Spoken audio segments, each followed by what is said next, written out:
જો ભાઈ અમારું ગામ ચારણ સમઢિયાળા છે। આ અમારા ગામની નદી છે। આ સામે પાદર છે। આ ટેલિફોનનો ટાવર છે। આ હનુમાન બાપાનું નવું મંદિર બન્યું એની ધજા છે। આ ગામની નજીક જ 300 ફૂટ દૂર અહીંયા નદીના કાંઠે અહીંયા દારૂની ભઠ્ઠી હાલે છે। જે રાત્રે એ લોકો અહીંયા દારૂ બનાવવા આવે છે અને લોટ ઓફ માલ અહીંયા પડ્યો છે। અહીંયા એ લોકો આખી રાત દારૂ બનાવે છે અને દિવસના આજુબાજુના 3 થી 4 ગામની અંદર એ લોકો વેચાણ કરે છે। જે બધાની નજર સામે ચાલે છે। કોઈ તંત્ર કે કોઈ વસ્તુ કાર્યવાહી કાંઈ કરતું નથી।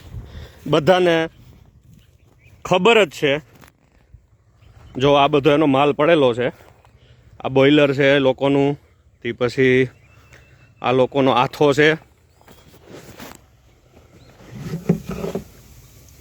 આ બધો આથો અહીંયા આ લોકોએ ટીપણા ભરી ભરીને રાખેલો છે। અહીંયા બધી વસ્તુ એના ગેસના ચૂલા, પાવડા, નવા બોઇલરો, આ એના ગેસના ચૂલા છે, બરોબર। હજી આ તો અહીંયા થોડોક છે, અહીંયા ખાલી ડબ્બા પડેલા છે ઘરના। તે પછી આ તો થોડો છે, હજી બાજુમાં અહીંયા એથી પણ જાજો માલ પડેલો છે। આ લોકો આખી રાત અહીંયા માલ બનાવે છે અને આજુબાજુમાં આ લોકોની સિસ્ટમ આ નદીમાં ફિટ કરેલી છે દારૂને ઉકાળીને ઠંડો કરવા માટેની। અહીંયા એ લોકો ઉકાળે છે અને અહીંયા એ લોકો આ ઠંડો કરવાની એની બધી પાઇપલાઇન બધું નદીમાં જ ગોઠવેલું છે। આ ગામ છે, ગામની સામે 300 ફૂટ દૂર કોઈ જાતની લોકોને બીક નથી, કારણ કે બધી જગ્યાએ હપ્તા પહોંચી જાય છે। જોવો છો, જોઈ લો, આ એની બધી સિસ્ટમ છે, આખી નદીના કાંઠા ઉપર ફિટ કરેલી છે।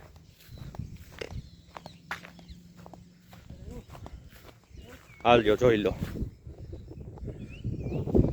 આ ડબ્બા ને આ બધું। અહીંયા લોટ ઓફ માલ એનો પડેલો છે।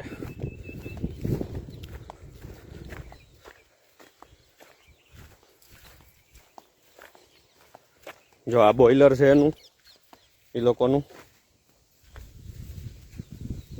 આ એના ઘરના ડબ્બા છે ખાલી, આ ભરેલા પીડ્યા છે। આ એને બધી લોટ ઓફ માલ પડેલો છે અહીંયા।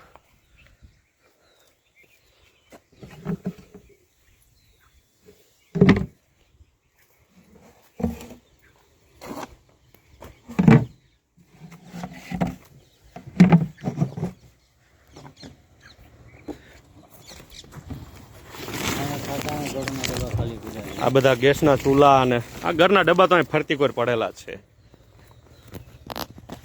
આ જોવો, આ એ લોકોના ગેસના ચૂલા ને બધું, કોઈની બીક નથી। ખુલ્લે આમ બધો દારૂ બનાવવામાં આવે છે અને ખુલ્લે આમ વેચવામાં આવે છે।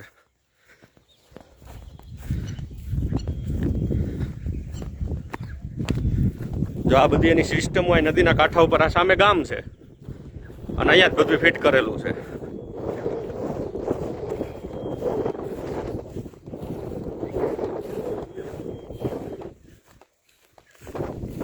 અને અહીંયા કોઈ કાંઈ ધ્યાન દેતું નથી।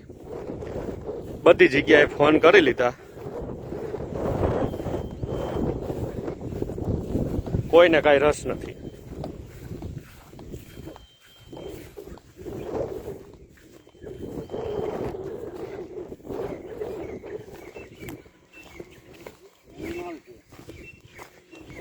આ બધે પડ્યો જ છે, બધે ફરતી કોઈ માલ જ પડ્યો છે।